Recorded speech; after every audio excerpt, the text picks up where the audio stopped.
बाद वो सॉल्व करते करते पता चल ही जाता है कि तुम्हारे कितने मार्क्स आ सकते हैं या फिर तुम कितनी कैपेसिटी रखते हो कितने मार्क्स अचीव करने की। मुझे कैसे चेक करना है ये? फिर तुम्हारा कमबैक नहीं होगा। फ्रेंड्स के साथ बात करना भी बंद कर देना कि कोई भी चीज ऐसा वैसा मत लिख देना, नहीं तो तुम खुद ही कंफ्यूज हो जाओगे और जब एग्जाम आएगा तभी तुम कुछ पढ़ नहीं पाओगे, दुनिया भर के बैकलॉग्स होंगे और कमबैक भी करना है।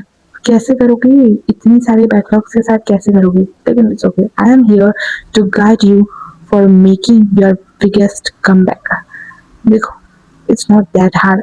ऐसा कुछ नहीं है कि तुम्हें टारगेट दिया है कि 1 घंटे में तुम पूरी इमारत बना दो, ऐसा कुछ नहीं है। It's very easy, take your time. फिर टाइम के बाद सबको ऐसा लगता है कि यार अभी तो कमबैक आना चाहिए, अब कब आएगा कमबैक, लेकिन कोई तो मेहनत नहीं करता कि उन लोगों को कमबैक मिले। क्योंकि उन्हें आलस आता है या फिर वो भूल जाते हैं या फिर उनमें उतना कॉन्फिडेंस या डिसिप्लिन होता ही नहीं कि वो कमबैक कर पाए। देखो, ऐसा नहीं कह रही कि सब नहीं कर पाते, लेकिन बहुत सारे नहीं कर पाते। लेकिन क्या तुम्हें भी उनमें से एक बनना है? ऑब्वियसली नहीं।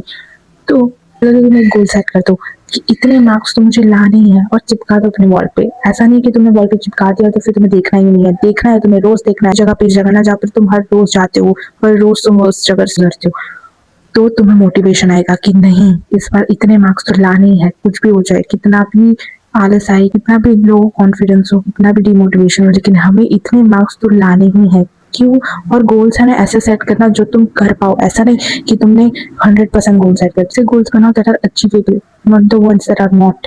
क्योंकि फिर तुम्हें रिग्रेट होगा। अगर तुम्हारे 70% आते हो तो तुम 80% का रखो, या फिर तुम 75 का रखो, उसके बाद तुम 90 का रखो, उसके बाद तुम 95 का रखो, उसके बाद 100 का रखो। अगर तुम डायरेक्ट ही 100% लाना चाहोगे तो कैसे हो पाएगा? एक तो पूरे साल तुम सीखते नहीं हो कुछ और उसके बाद तुम्हें 100% चाहिए, ऐसा थोड़ी होता है। हाँ, उसके बाद तो तुम हर रोज पढ़ो, हर रोज कुछ ना कुछ तो सॉल्व करो, हर रोज तुम न्यूमेरिकल सॉल्व करो, हर रोज तुम सम सॉल्व करो, हर रोज तुम वो बुक्स पहले लेके बैठो। सब्जेक्ट का सिलेबस तुम्हें हार्ड लगता है वो बुक्स लेके मत बैठो जिसका तुम्हें इजी लगता है, क्योंकि अगर तुम ऐसा सब्जेक्ट लेके बैठे जो तुम्हें इजी लगता है तो फिर जो तुम्हें ऐसा होगा कि यार क्या इतने मार्क्स तो आ ही जाएंगे। नहीं, रियलिटी तब हिट होती है जब तुम वो बुक्स लेके बैठते हो, वो सिलेबस करते हो जो तुम्हारे लिए हार्ड होता है। उसके बाद तुम्हें पता चलता है कि तुम्हारी कैपेसिटी कितनी है और तुम कितने मार्क्स ला सकते हो। दिन तुम्हें डिफिकल्ट लगेगा, दूसरे दिन तुम्हें डिफिकल्ट लगेगा, लेकिन 1 वीक के बाद तुम यूज्ड टू हो जाओगे। एक बार डाउट पूछो, 2 बार डाउट पूछो, 3 बार डाउट पूछो, 4 बार डाउट पूछो, लेकिन तुम्हारे डाउट्स क्लियर करो, तुम्हारे कॉन्सेप्ट क्लियर करो और फिर वो कॉन्सेप्ट लगाओ। होगा तुमसे, क्यों नहीं होगा तुमसे? सबसे हो पाता है, तुमसे क्यों नहीं होगा? रॉकेट साइंस नहीं है जो तुमसे नहीं होगी। अगर तुमने एक चीज सोच ली, एक चीज तुमने ठान ली कि मुझे ये चीज करनी है, मुझे कमबैक करना ही है, तो फिर कोई भी चीज नहीं है जो तुम्हें रोक सके। हाँ, लेकिन अगर वो तुम खुद हो तो फिर तुम अपना कमबैक नहीं कर पाओगे। बुक्स से सॉल्व करोगे। अगर तुम अपने बोरियत में हो तो फिर तुम्हें सैम्पल बुक्स और सैम्पल क्वेश्चन तो सॉल्व करने ही होंगे। अगर तुम्हारा गोल का ये है तो तुम्हें सैम्पल बुक्स और sample sums, numerical sample question सब कुछ सॉल्व करना ही होगा, क्योंकि उसके बाद तुम्हारी प्रैक्टिस अच्छे से हो जाती है, तुम्हें कॉन्फिडेंस भी अच्छा आता है कि अगर इसकी जैसा सम आया या फिर इससे ज्यादा हार्ड भी सम आया तो मैं कर पाऊंगा, कर पाऊंगी, क्योंकि तुमने वो कॉन्सेप्ट ऑलरेडी ही सॉल्व करके रखे होते हैं उस बुक के द्वारा। और तुम्हें एक टाइम के बाद वो सॉल्व करते करते पता चल ही जाता है कि तुम्हारे कितने मार्क्स आ सकते हैं या फिर तुम कितनी कैपेसिटी रखते हो कितने मार्क्स अचीव करने की। तो तुमने सैम्पल बुक सॉल्व नहीं की तो एटलीस्ट एनसीईआरटी तुम्हारी बहुत अच्छे से क्लियर कर दो, जिसके बाद तुम्हें कोई भी सवाल आए, कोई भी क्वेश्चन आए तो बस कॉन्सेप्ट लगाने की ही जरूरत पड़े, ना कि कोई और चीज। और हर बात में तुम डीमोटिवेट मत हो जाना। देखो, मोटिवेशन एक पल के लिए आती है, दूसरे पल के लिए नहीं आती। Again I am repeating my self. यही चीज पर डिपेंड रहती हो कि यार मुझे मोटिवेशन नहीं आई आज तो मैं आज नहीं करूंगा, करूंगी तो फिर तो तुम्हारा हो गया, फिर तुम्हारा कमबैक नहीं होगा। तो तुम ऐसे ही सोचोगे कि यार मेरे दोस्त आगे चलेगा और मैं अभी भी वही हूँ, क्योंकि उन लोगों ने तब भी मेहनत की जब उन लोगों को मोटिवेशन नहीं थी। क्यों? क्योंकि उन्हें चाहिए कि उनके मार्क्स आए। देखो, ये मार्क्स लाना, मार्क्स के पीछे मेहनत करना तुम्हें सिखा देता है कि मेहनत कैसे करनी होती है। मेहनत का मतलब ये कि तुम लिखते ही जा रहे हो, जो तुम्हें दिख रहा है वो सब कुछ करते जा रहे हो, इसका मतलब ये नहीं होता। मेहनत का मतलब स्मार्ट वर्क भी होता है। मेहनत तो करोगे तुम, लेकिन स्मार्टनेस के साथ। तुम सब कुछ ही पढ़ोगे तो तुम्हें क्लियर नहीं होगा कि तुम्हें कौन सा कॉन्सेप्ट अप्लाई करना चाहिए एग्जाम में। तुम सारे कॉन्सेप्ट अप्लाई करके आ जाओगे एग्जाम में, और जब भी एग्जामिनर चेक करेंगे तभी उन्हें लगेगा कि मुझे कैसे चेक करना है ये। वो खुद कंफ्यूज हो जाएंगे। तो मेक श्योर कि तुम किसी और को या खुद को भी कंफ्यूज ना करो। अगर तुमने एक बुक ले लिया रेफरेंस के लिए तो वही बुक पढ़ो। बहुत सारे बुक्स लेके फिर तुम सारे बुक्स में से कॉन्सेप्ट लगाओगे, खुद कंफ्यूज हो जाओगे और तुम्हें ऐसा लगेगा कि उससे अच्छा तो यार मुझे पढ़ना ही नहीं है। उससे अच्छा तो मैं 70% में 35% में ही खुश हूँ, ऐसा मत करना। If you want nice marks, if you want to make a greatest comeback of your life, then do not do that. So make sure कि तुम्हारे आसपास का एनवायरनमेंट भी पॉजिटिव हो। नेगेटिव एनवायरनमेंट में पढ़ने मत बैठना।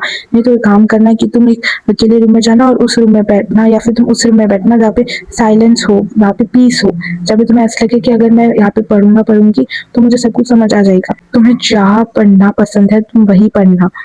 अगर तुम्हारा एक स्टडी टेबल है तो तुम उसके ऊपर ही पढ़ना, और अगर तुम्हें टाइम टेबल बनाना है तो बना सकते हो।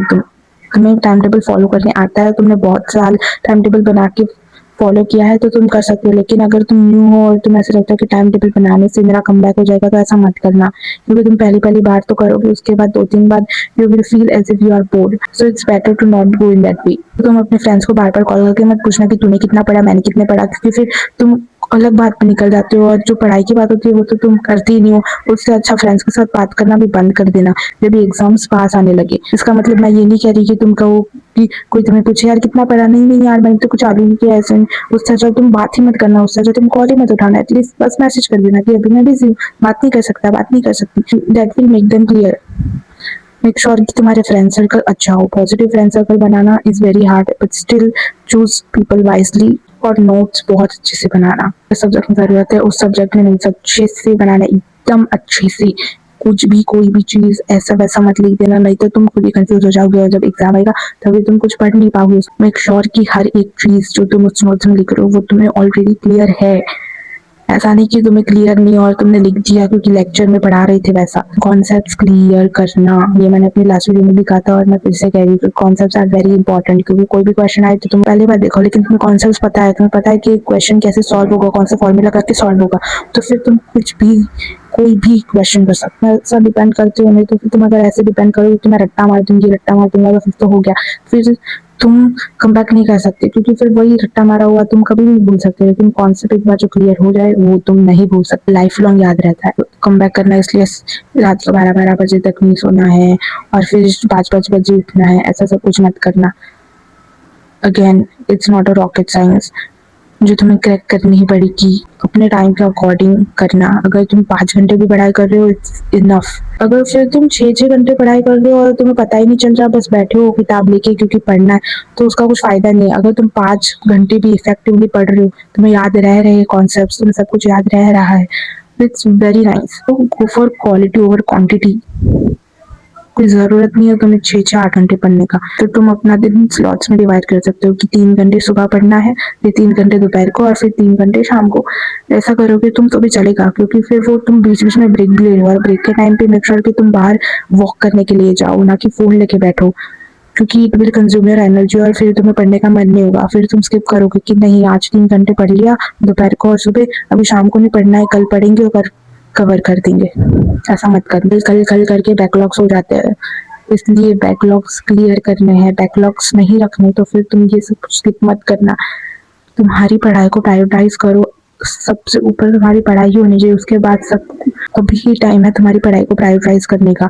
नहीं तो फिर जब एक बार टाइम चला गया तो फिर तुम वो चीज रिग्रेट से तो फुलफिल नहीं कर सकते, तुम्हें रिग्रेट होता ही जाएगा और कुछ कर भी नहीं पाओगे। उससे अच्छा अभी टाइम है, उसे अच्छे से यूटिलाइज करो और अपना बेस्ट दो। वो मार्क्स देखोगे ना तभी तुम्हारी आंखें भर आएंगी और तभी तुम सोचोगे कि वाह अच्छा हो मैंने मेहनत की, आई डिजर्व्ड इट। तुम्हें बहुत खुशी होगी अंदर से। भले ही तभी मैंने बहुत सारी चीजें नहीं की, भले ही तभी मैंने अपनी हॉबीज नहीं की, लेकिन अब मैं कर सकता हूँ, कर सकती हूँ और मेरे अच्छे मार्क्स भी आ गए हैं। ऐसा नहीं है कि तुम्हारी हॉबीज नहीं करनी है साल पे, तुम कर सकते हो हॉबीज। बहुत सारे लोग अपने हॉबीज छोड़ देते हैं पढ़ाई के लिए, ऐसा मत करना, क्योंकि skills are also important in today's world. पढ़ाई पढ़ाई पढ़ाई करने से कुछ नहीं होता, बस अपने स्किल्स भी इम्प्रूव करो। जब तुम्हें टाइम मिलता है ब्रेक्स, तभी तुम हॉबीज को अपनी कंटिन्यू कर सकते हो। तो उससे क्या होगा, तुम्हारी पढ़ाई पे भी मन लगेगा और तुम्हारी हॉबीज में भी मन लगेगा। फोन तो कम ही कर देना यूज करना। और सुबह अगर तुम 6-7 बजे उठ के भी पढ़ रहे हो तो इट्स वेरी नाइस, क्योंकि तभी बहुत शांति होती है, तभी तुम अच्छे से मतलब अगर पढ़ सकते हो। That's what I suggest. बाकी तो सबकी खुद की राय होती है। सो या I hope you got it. So don't forget to like, share and subscribe. Thanks for watching, bye.